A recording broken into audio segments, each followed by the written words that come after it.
Hey, it's Sunday, August 23rd. It's about 11 o'clock in the morning and finally getting motivated here to do something. We got the Reflectix kind of just strapped on the front there, and leftover piece we stuck over there for the morning sun. And it's made tremendous difference to keep the inside of the bus cool with the little 9,000 watt 9,000 BTU air conditioner we got. But I think what I'm going to do today, because we're kind of at a crossroads trying to decide what the next thing is to do, is put the new evaporator in. It goes in that hole from the other side and it connects to these pipes. These two are the real pain in the butt bolts to get to from underneath, because you kind of almost can't get your arm in there, and that attaches this tank. So we had some really big rainstorm and water coming in the bus, so I'm pretty sure it's that hole, because we never had any, well, I'm not aware of any water leaking in the bus. This seal here is kind of rinky-dink, so I'm probably going to use some of that, I don't know what you call it, cork tape I bought the other day. It's like tar embedded with cork. It's used for insulating air conditioner stuff. It's like, you know, like black tar in a ribbon with this backing you peel off. There's really nothing you can see here, but I kind of don't want to take it out of the package. Hold on. Here we go. So,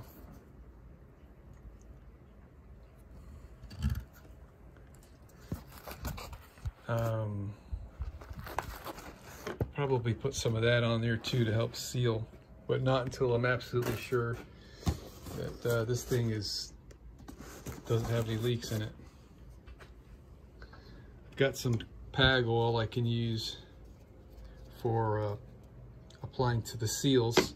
I've got new seals that go on there, so we're ready to go. I can do the install on that. I'm kind of figuring this out as I go along as I'm speaking right now. I guess you can tell with my hemming and hawing, and it's freaking hotter than Hades, especially with the sun shining off of that damn thing. All right, so kind of occurred to me, I don't remember which way this piece goes, but I just figured it out. This wraps around this,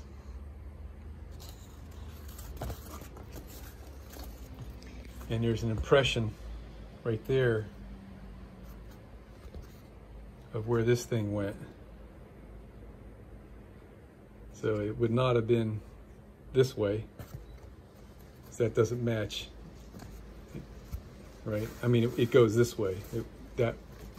This would not be the contacting surface. This goes through the firewall in this fashion. For a moment, I just didn't recall if this went inside the cab facing outward, or did it go outside the cab facing inward? But it goes this way. So I'm going to install this. I'm going to install this, and then I'm going to install the expansion valve back with these, and these seals are going to get lubricated with PAG oil. Okay, so here's what this looks like. This is in place. They just pop over this. I put the seals on there with oil. They just slip right on there. This one's a little on the loose side, but it's still gonna mate up with the sealing surface, which is behind it. No problem. And now we're gonna do the install on this guy. Now this uses 2 screws that go in those 2 holes right there. That I gotta go get the 2 screws. They're over on the other bench. They're a little corroded, so I'm gonna double check. Oh, they're right over here.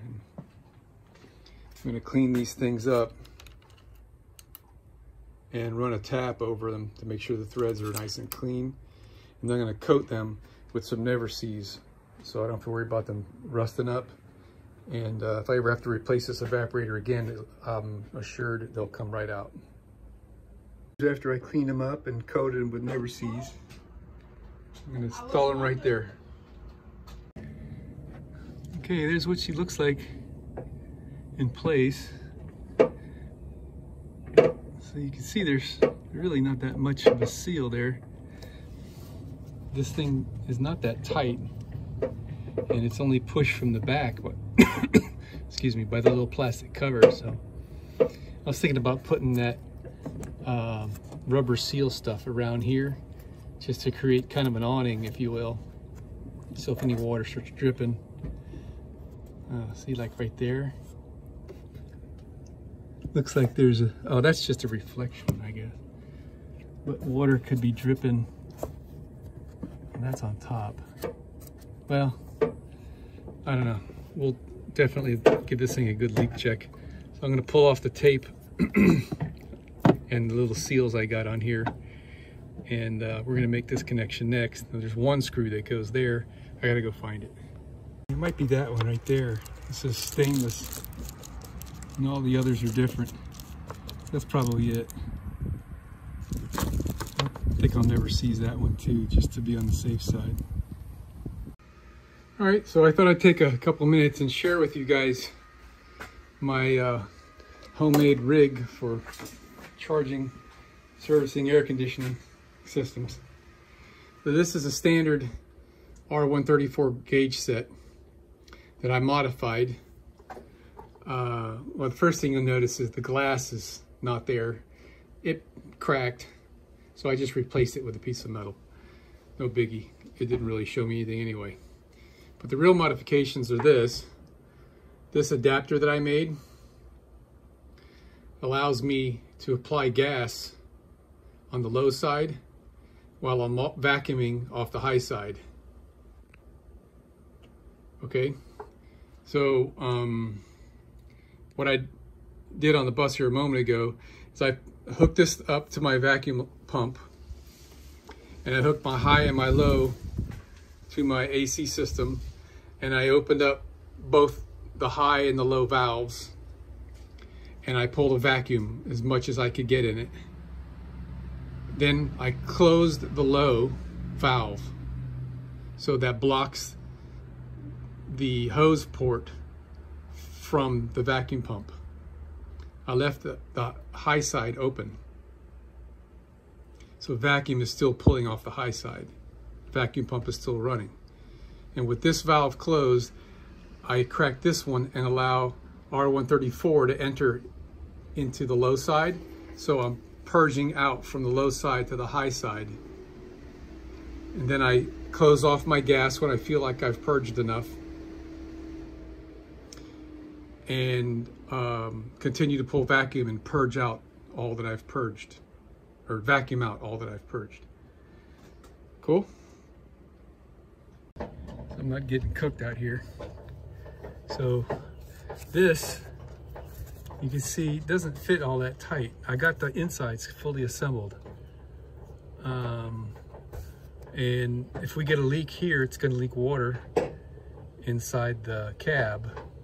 So we've got, I mean, this rubber seal, so, and there's a trough here, so rainwater shouldn't be able to get around this corner and into that.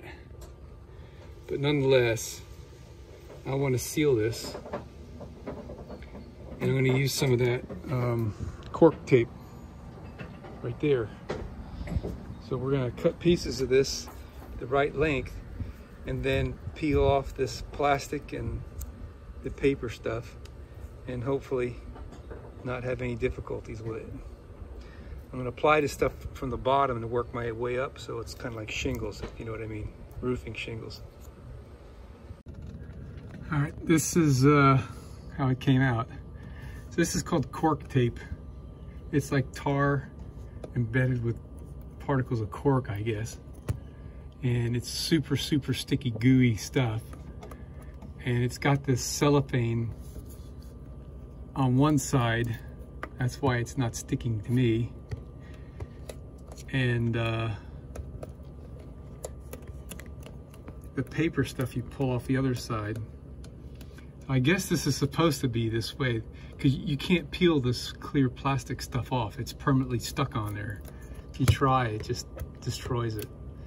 I didn't know it was that way. I thought the plastic would come off too, but anyway, I started from the bottom. I put a 3.5 inch piece down here, and another 3.5 inch piece, and that one goes up to about here behind these.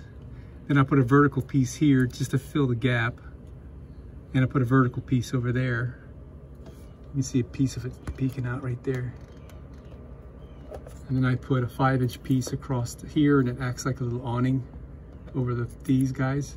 And then another 5-inch piece across here, and you know, that's really on there, man. So that's the best I can do.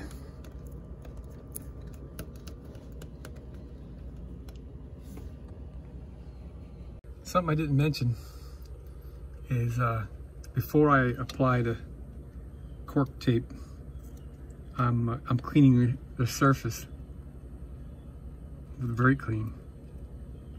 So that little stud right there,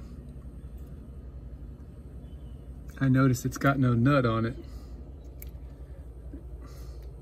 So what I did, I took me a piece of tape, punched a hole in it. I'm trying to get this to be, unpeel that damn thing. All right, so now we're ready to put this on there. Hopefully that'll go up in there. I punched it with a 1/4 inch hole. There we go.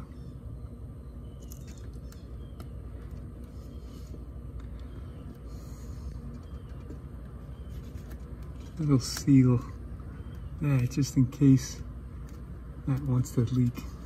If I ever need to use that stud for something, I can just smash the hell out of this or remove it, whatever. But, yeah, how about that, all right? Pretty cool.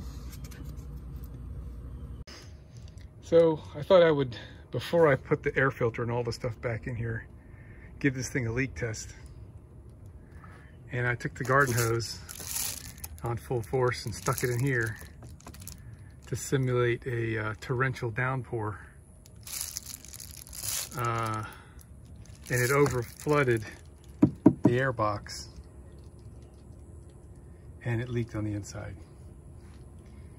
And once it started leaking on the inside, I stopped, and these drain little nipple things down here continued to flow for a while, indicating to me that the air box was all filled up with water. So maybe this rubber has gotten a little hard and they're not really opening up like they should. But I'm gonna have to do something. I do not want to have any water leaks. So I was thinking about maybe making a little shield that would go over this, but it would have to be across the back to prevent a bunch of water flowing off the windshield from getting in there. Kind of like a rain gutter, but upside down. This is the suction area for external air with my air conditioning and ventilation system. So if I made, I mean, almost exactly like a rain gutter, but upside down, a cover for this that's sealed around this side, I think, and these two edges, and was open over here for air to get drawn in, that would do it. That would prevent any rain from getting down in there. So that's another project. For now, I'm not gonna do anything with it. We're just gonna button up this air conditioning thing. I decided this time I'm not gonna put these two screws on the bottom of this thing, which is to help this thing from moving around. I honestly don't think it needs it. Oh, by the way, I found out what that stud is for. I gotta put a nut on that back there. Between that and this, clamped, and it is resting on the two little nubs down there. I think we'll be okay. I'm not gonna put those screws in. It's just a real pain to take them out if I ever have to service this thing again. I remember when I put this new bottle in here, I thought, well, I'm never gonna have to work on that again. Here I am.